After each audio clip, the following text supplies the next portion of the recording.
नमस्कार दोस्तों, स्वागत है आप सभी का हमारे यूट्यूब चैनल पर। यदि आप हमारे चैनल पर पहली बार विजिट करें तो चैनल को सब्सक्राइब करें और वीडियो को अपने दोस्तों के साथ में शेयर ज़रूर करें। यदि वीडियो अच्छा लगे तो वीडियो को लाइक ज़रूर करें। आज के इस वीडियो में आपके सामने आप देख सकते हो कि पेपर कोड जो है वो HI03 है, जिनका ये पार्ट सेकंड ईयर और हिस्ट्री का पेपर है। पेपर कोड है HI03। जैसा कि आपको पता होगा कि अब जो है पेपर का पैटर्न 3 घंटे का पेपर होगा और मार्क्स जो हैं वो 70 होंगे। और साथ ही साथ मैं आपको मॉडल पेपर भी बताने वाला हूँ और इस प्रश्न पत्र में आपको बताने वाला हूँ कि किस तरीके से आपको प्रश्न हल करने हैं नए पैटर्न के साथ में। और इसमें से प्रीवियस ईयर के पेपरों में से बहुत सारे प्रश्न रिपीट होते हैं एज इट इज़, और इसीलिए भी ये पेपर मैं आपको करवा रहा हूँ। साथ ही साथ मैं आपको उसका आंसर भी बता रहा हूँ। और इसमें से कम 4 से 5 लगभग ऐसे प्रीवियस ईयर के पेपरों से रिपीट होते हैं प्रत्येक प्रश्न पत्र में। तो वीडियो को अंत तक ज़रूर देखना है और अपने दोस्तों के साथ में शेयर करना है। तो चलिए शुरुआत करते हैं पहले प्रश्न पत्र की पहले जो है प्रश्न के साथ।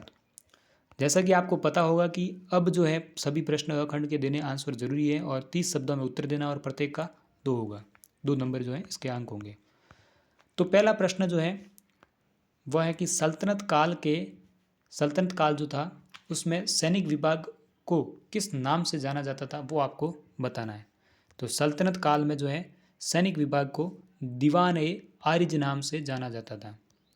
और इसका प्रमुख जो इसे इसके प्रमुख को क्या कहते थे, इसका भी मैंने साथ में इसलिए लिखा है क्योंकि ये भी इम्पोर्टेंट है। इसका प्रमुख होता है उसे कहते हैं आरिज ए मुमालिक। क्या कहते हैं? आरिज ए मुमालिक।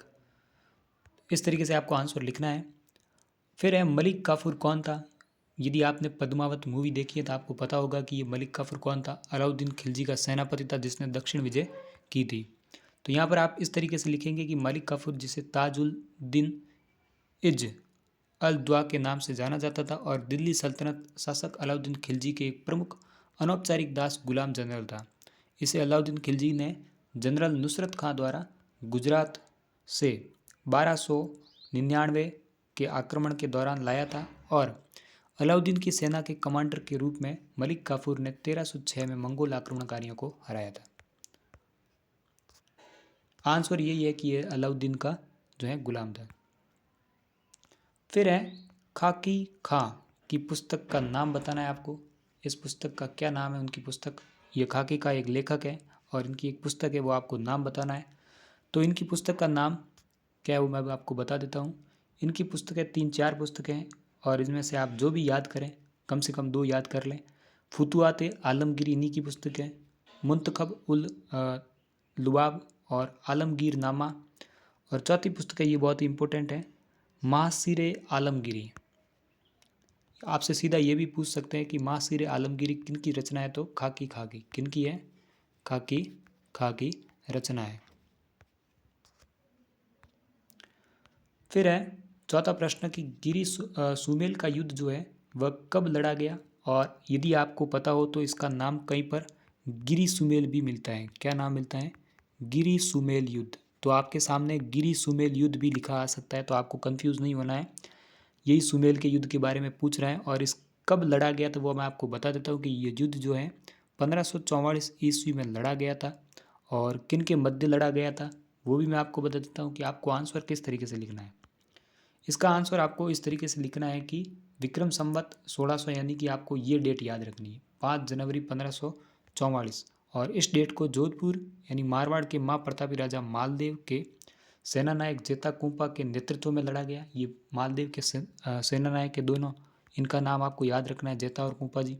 इनके नेतृत्व में दिल्ली के बादशाह जो थे शेरशाह सूरी के मध्य पाली जिले में, कहाँ लड़ा गया? पाली जिले में गिरी सुमेल में लड़ा गया। ये जगह है गिरी सुमेल, वहाँ पर ये लड़ा गया था युद्ध। फिर आ जाइए जौनपुर पर किस वंश ने शासन किया? जौनपुर आपको पता हो तो ये वर्तमान में कहाँ पर पड़ती है? उत्तर प्रदेश में। और इस पर किस वंश ने शासन किया वो आपको बताना है, शासन किया। तो आपको पता हो तो कि हरिहर और बुक्का नामक 2 भाई थे जिन्होंने विजयनगर में स्वतंत्र हिंदू राज्य की स्थापना की। और विजयनगर साम्राज्य और उसके संगमा राजवंश की स्थापना 1336 में संगमा के पुत्रों ने की थी, जिन्हें हरिहर और बुक्का के नाम से जाना जाता था। जौनपुर का ये रहा। जौनपुर सल्तनत काल पर सरकी वंश का शासन था। जौनपुर वाले का आंसर ये है। ये 5वें का नेक्स्ट प्रश्न का आंसर है। और सरकी वंश का संस्थापक जिसका नाम था मलिक उल सर्क था, जिसने जौनपुर को राजधानी बनाया और इटावा से बंगाल और विंध्याचल से नेपाल तक शासन स्थापित किया। कौन सा वंश था? सरकी वंश। सरकी वंश था और संस्थापक का क्या नाम है? मलिक उल सर्क। और जिसने जौनपुर को राजधानी बनाया और इटावा से बंगाल और विंध्याचल से नेपाल तक शासन किया।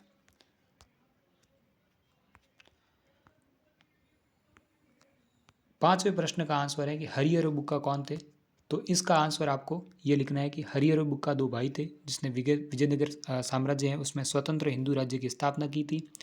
और विजयनगर साम्राज्य और उसके संगमा राजवंश की स्थापना 1336 ईस्वी में संगमा के 5 पुत्रों ने की थी, जिसमें हरिहर और बुक्का शहर के पहले राजा थे। तो इस तरीके से आपको आंसर लिख के आना है। फिर आ जाइए कि शिवाजी का जन्म कहाँ हुआ था, वो जन्म स्थान आपको बताना है। तो शिवाजी का जन्म जो है 19 फरवरी 1630 में एक दुर्ग है जिसका नाम है शिवनेरी दुर्ग। और ये दुर्ग कहाँ पर स्थित है? शिवनेर में। और ये शिवनेर आया हुआ है पूना में। और वर्तमान में पूछे तो कहाँ पर है? पुणे में। पुणे जो महाराष्ट्र में पड़ता है। कहाँ पर पड़ता है? महाराष्ट्र में। तो वहाँ पर ये आए और वहाँ पर इनका जन्म हुआ था। जन्म की डेट आपको याद रखनी है, 19 फरवरी 1630। फिर आ जाइए बी सेक्शन पर। बी सेक्शन आपको किस तरीके से हल करना है, उससे पहले निर्देश जरूर पढ़ना है। 4 प्रश्नों के उत्तर देने हैं आपको। और उत्तर की अधिकतम सीमा जो है 200 शब्द, यानी कि 2 पेज। हो सके तो आप 1.5 पेज जरूर करें। और प्रत्येक प्रश्न का अंक जो है वो 7 निर्धारित है। तो इस हिसाब से जो अब नेक्स्ट प्रश्न है कि बाबरनामा पर संक्षिप्त टिप्पणी लिखनी है आपको।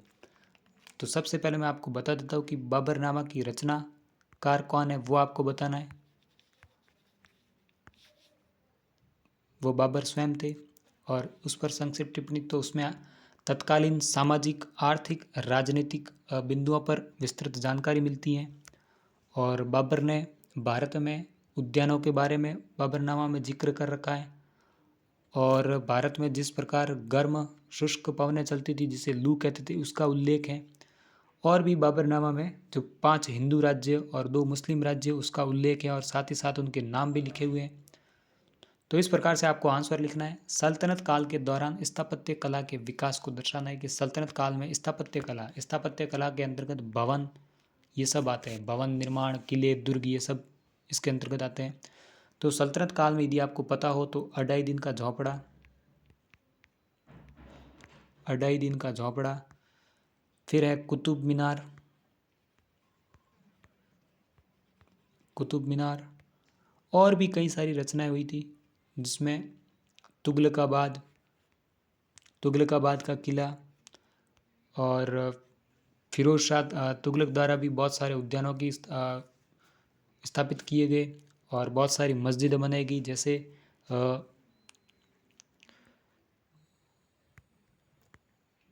कुतुब मस्जिद और एक खिड़की मस्जिद। इस प्रकार से जो है बहुत सारी मस्जिदें बनाई थी।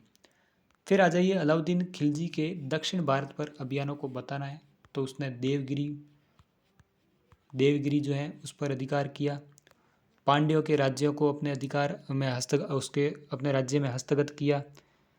तो इस तरीके से जो है उसकी दक्षिण विजय, जिसका नेतृत्व जो है मलिक काफूर ने किया था।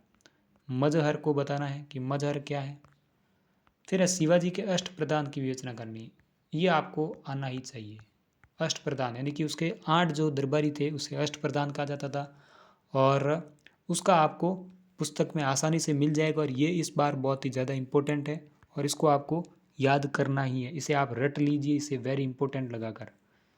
फिर है दीवान ए अर्ज के प्रमुख कार्यों को समझाना है आपको। ये एक विभाग है। फिर है शेरशाह और मालदेव के संबंधों का वर्णन करना है। किस प्रकार से आप करेंगे इसका वर्णन। मालदेव गिरी सुमेल के युद्ध का जिक्र करना है आपको, जिसका नेतृत्व किसने किया और वो युद्ध के कारण क्या रहे वो भी आपको बताना है। यूरोपीय शक्तियों के भारत में प्रवेश की एक संक्षिप्त टिप्पणी लिखनी है आपको। तो इस तरीके से बी पार्ट सॉल्व करना है। उसके पश्चात सी पार्ट के 2 प्रश्न ही करने होंगे। 2 प्रश्न करने हैं, प्रत्येक की शब्द सीमा 500 शब्द होगी, जिसका मतलब है कि आपको 5 पेज भरने हैं, यानी कि आपको पेज भरने होंगे कम से कम 3, और प्रत्येक का अंक जो है वो 14 है। इस हिसाब से ये भी 28 अंकों का है। और इसका आंसर किस तरीके से लिखना है आपको, वो मैं आपको ट्रिक बताने वाला हूँ, जिससे आपको बहुत अच्छे मार्क्स मिलेंगे। आप देख सकते हैं कि भारतीय इतिहास के साहित्यिक स्रोतों का वर्णन करना है। तो इसमें आपको किस तरीके से लिखना है, तो इसमें आपको पहले लिखना है कि बौद्ध साहित्य, जैन साहित्य और जो है ब्राह्मण साहित्य, ये साहित्यिक स्रोतों के जो है इतिहास के स्रोत हैं।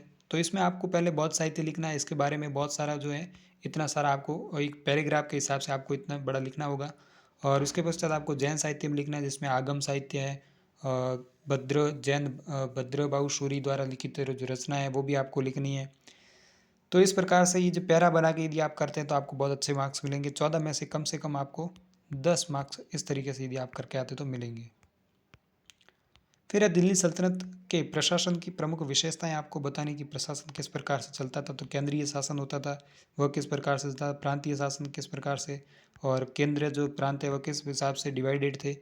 प्रशासनिक इकाइयों का जिक्र भी करना है आपको। फिर मुगल काल के साहित्यिक एवं विज्ञान की प्रगति पर निबंध लिखना है, और मराठा शक्ति के विस्तार में छत्रपति शिवाजी के योगदान को बताना है।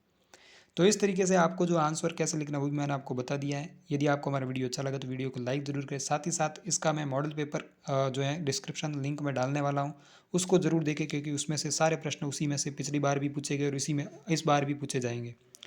तो ज़रूर देखिएगा। वीडियो अच्छा लगा तो वीडियो को लाइक करें, दोस्तों के साथ में शेयर करें। धन्यवाद।